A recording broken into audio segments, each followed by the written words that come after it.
আপনার মেয়েকে অন্য জায়গায় বিয়ে দিলে আমি রনি কিন্তু উঠাই নিয়ে আসবো, আর আপনার মেয়েকে আমি ওই অন্য জায়গায় সংসার করতে দিব না, যেভাবে হোক সংসার ভাঙবো। আমার মেয়ে যখন ওর সাথে সম্পর্ক ভালোবেসে বিয়ে করছি, অনেক সাধনা করে ভালোবেসে 2-4-5 বছর ভাইরাল হওয়ার জন্য রনির নামে বদনাম ছড়িয়ে তুমি ভাইরাল হতে চাচ্ছ, বিষয়ে তুমি কি বলবে? এগুলো সম্পূর্ণ একটা ফাও কথা। ঠিক আছে, তার নামে আমি যে অভিযোগগুলো করছি, শোনো, যা হইছে হইছে, বাদ দাও। যা গেছে এগুলা মাথায় নিও না। যা ঝড়ঝাপটা আসছে এটা তো কপালে যা ছিল তা হয়ে গেছে। এগুলা নিয়ে এখন আর মন খারাপ করবা না, এগুলা নিয়ে কিছু ভাববাও না। আসসালামু আলাইকুম, স্বাগতম আজকের আরও একটি নতুন ভিডিওতে। দর্শক, আশা করি সবাই ভালো আছেন। আশা করি ভিডিওগুলো সম্পূর্ণ দেখবেন, তাহলেই বিস্তারিত জানতে পারবেন। তো দর্শক, ভিডিওগুলো দেখানোর আগে আপনাদের কাছে আমার ছোট্ট একটি রিকোয়েস্ট, এখনও যারা আমাদের চ্যানেলটি সাবস্ক্রাইব করেননি, নিত্য নতুন ভিডিওর আপডেটগুলো সবার আগে পেতে চ্যানেলটি সাবস্ক্রাইব করে সঙ্গেই থাকুন। আর এখন চলুন কথা না বাড়িয়ে আমরা এক এক করে ভিডিওগুলো দেখে আসি। আমি আপনার মেয়েকে অন্য জায়গায় বিয়ে দিলে আমি রনি কিন্তু উঠাই নিয়ে আসবো, আর আপনার মেয়েকে আমি ওই অন্য জায়গায় সংসার করতে দিব না, যেভাবে হোক সংসার ভাঙবো। আমার মেয়ে যখন ওর সাথে সম্পর্ক করে, রনির সাথে যখন সম্পর্ক ছিল, যখন ফেসবুকে সম্পর্ক ছিল, তখন আমি এগুলো জানতাম না। যখন আমার মেয়ের অন্য দিক থেকে ছেলে, ভালো ভালো ছেলের ঘর আসে, তখন মেয়েকে বললাম যে তুমি সামনে, ও সামনে যায় না, ও বিয়ে করতে চায় না। বিয়ে করতে চায় না কেন? বিয়ে করতে চাও না? যখন চাপ দিলাম তখন ও বলতেছে যে আমার একটা মেয়ে ছেলে পছন্দ আছে, তা তুমি একটু ছেলের সাথে কথা বলো। ছেলের সাথে কথা বলাই দিল। ওই ছেলে আমারে বলতেছে যে সালাম দিল, সালাম দিয়ে কথা বললো। কথা বলার পরে বলতেছে যে আন্টি আপনি, তখন আমরা ডাইরেক্টলি আম্মু বলে ফেলছি, মানে বিয়ে কিন্তু হয়ই নাই, তাতে আম্মু বলছে যে আম্মু আমি আপনার একটা কথা বলি, আমি আপনার ছেলের মতো, আপনি আমাকে, আপনার একটা ছেলে আর আমাকে ছেলের মতো দেখবেন, আপনি সারা জীবন আমাকে মেয়ের জামাই হিসেবে দেখবেন না। তা আমি বললাম তো তোমার সাথে তো আমার মেয়ে বিয়ে দিনই, আবার তোমার জামাই কিভাবে বানাইলাম? জামাই তো হইলেই না, আগে হয়েও তারপরে দেখা যাক। পরে বলতেছে যে না, আমার কাছে যদি আপনার মেয়ে বিয়ে না দেন, তাহলে অন্য জায়গায় বিয়ে দিলে আমি কিন্তু আপনার মেয়ের উঠাই নিয়ে এসে পড়বো। রনি বলতেছে যে আমি আপনার মেয়েকে অন্য জায়গায় বিয়ে দিলে আমি রনি কিন্তু উঠাই নিয়ে আসবো, আর আপনার মেয়েকে আমি ওই অন্য জায়গায় সংসার করতে দিব না, যেভাবে হোক সংসার ভাঙবো। তা আমার ভিতরে একটা ভয়, যেহেতু সম্পর্ক আছে, মেয়েও পছন্দ করে, ছেলেও পছন্দ করে, এখন যদি আমি এটা মাইনা না নেই, তাহলে আবার হয়তো বা অনেক কিছু হইতে পারে। তখন আমি একটা ওকে প্রশ্ন করলাম যে শোনো, আমার মেয়ে তো বিলাসিতার ভিতরে বড় হয়েছে, তা এখন তুমি তো কিছু করো না, তুমি তো বেকার, তাহলে তুমি তো মেয়েকে বিয়ে করলে হয়তো বা তুমি ওর সমস্ত দায়িত্ব পালন করতে পারবা, তখন কি করবা? তখন ও আমার একটা সুন্দর উত্তর দিল যে এখন হয়তো আমার সামর্থ্য নাই, কিন্তু আমার পরবর্তীতে সামর্থ্য হতেও পারে, হইলে আমি অবশ্যই আমার মন মতনে চেষ্টা করবো ওকে পূরণ করার জন্য, ওর আশা পূরণ করার জন্য। আমি বললাম না, ছেলে তাহলে জ্ঞান বুদ্ধি ভালো আছে, কথাটা সুন্দর মতো উত্তর দিছে। আচ্ছা যাক, হইলো। তারপর ওর বাবা মাকে আমি বললাম তো বাবা মার সাথে কথা বলতে বললো। ওর বাবা কথা বললো ফোনে। আমি একমাত্র মনে করলেন আমাকে বললো, মেয়ে বললো যে ফোন দেওয়ার, বাবা নাকি ওই যে কন্ট্রাক্টরে কাজ করতো কোন জায়গায় যায়, তখন ওই আবার বাবার নাম্বারটা মানে আমাকে দিছে ফোন করার জন্য, ওনার বাবা ব্যস্ত, তখন আমি নিজেই ফোন দিছি।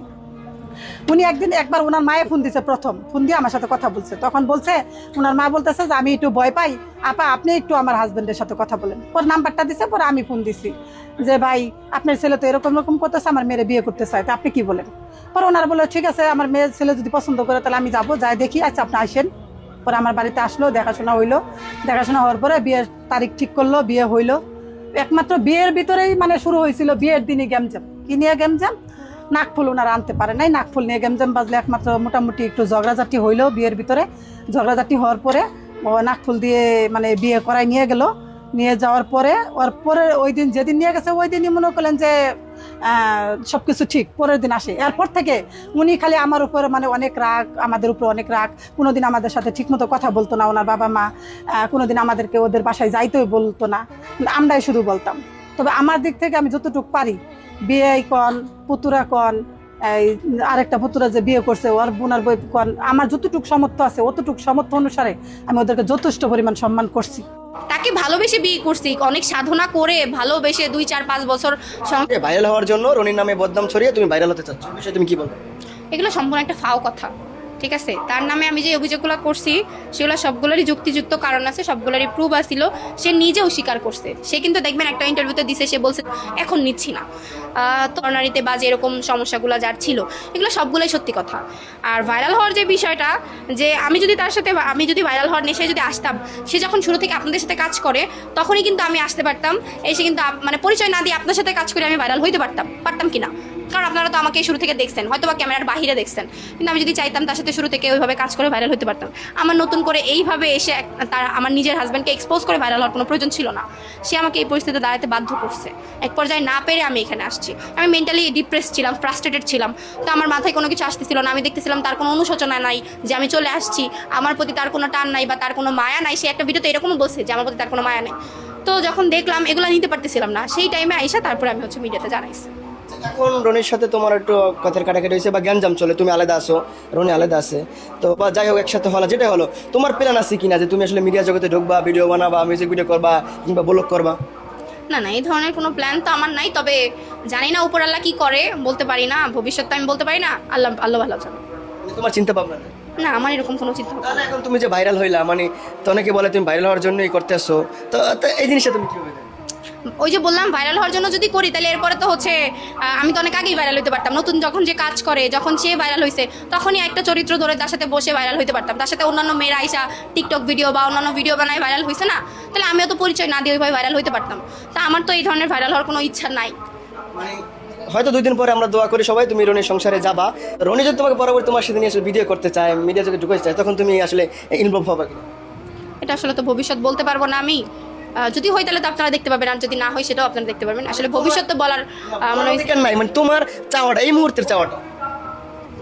না, আমি এরকম কোনো কিছু চাই তোমার ইচ্ছা নাই? না না। না, যেহেতু রনি অন্য অন্য মেয়েদের সাথে ভিডিও বানায়, সেটা না করে তোমার সাথে করে, সেটা তো আমরা মনে করি প্লাস পয়েন্ট। আপাতত এগুলো নিয়ে কোনো চিন্তা করতেছি না।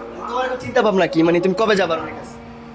সেটা তো আমি জানি না, সেটা তো সে জানে। আমি তো তাকে বলছি, সে তার ফ্যামিলি নিয়ে আইসা কথা বলে, বৈশা কথাবার্তা বললে তারপরে আমি অবশ্যই সে নিতে আসলে আমি যাবো না কেন? মানে রনির সাথে তোমার যাওয়ার ইচ্ছা আছে?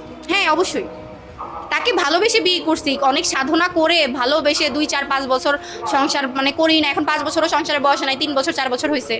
তো ভালোবেসে তারপরে বিয়ে শাদী করছি। যখন সে কিচ্ছু ছিল না, সে বেকার ছিল, সে ভাইরাল হয়েছে শুক্র 8 দিন। সে তো নতুন না, এমন না যে সে আরো 5 বছর ধরে ভাইরাল। সে ভাইরাল হয়েছে মাত্র শুক্র 8 দিন। যে সে যখন ভাইরাল না, কিছুই না, জাস্ট পড়াশোনা করতো, তখন তার সাথে আমার বিয়ে শাদী হয়েছে। তো এখন এই পর্যায়ে সে ভাইরাল হয়েছে, এই জন্য হয়তো অনেকে বলতে পারে যে স্বামী ভাইরাল হয়েছে, এখন বউ ভাইরাল হওয়ার জন্য আসছে। কিন্তু আসলে এই ধরনের কোনো কিছুই না। আর তার সে কাছে যাবো না কেন? অবশ্যই তার কাছে যাবো। সে ভালো হইলে অবশ্যই তার কাছে যাবো। শোনো, যা হইছে হইছে, বাদ দাও। যা গেছে এগুলা মাথায় নিও না। যা ঝড়ঝাপটা আসছে এটা তো কপালে যা ছিল তা হয়ে গেছে। এগুলা নিয়ে এখন আর মন খারাপ করবা না, এগুলা নিয়ে কিছু ভাববাও না। আর হচ্ছে যে লাইফে অনেক ঝড়ঝাপটা আসবেই, এগুলা মাইনা নিতে হবে। এই যে তুমি যে আজকে কত সুন্দর বউ সাজছ, তোমার সুন্দর লাগতেছে না?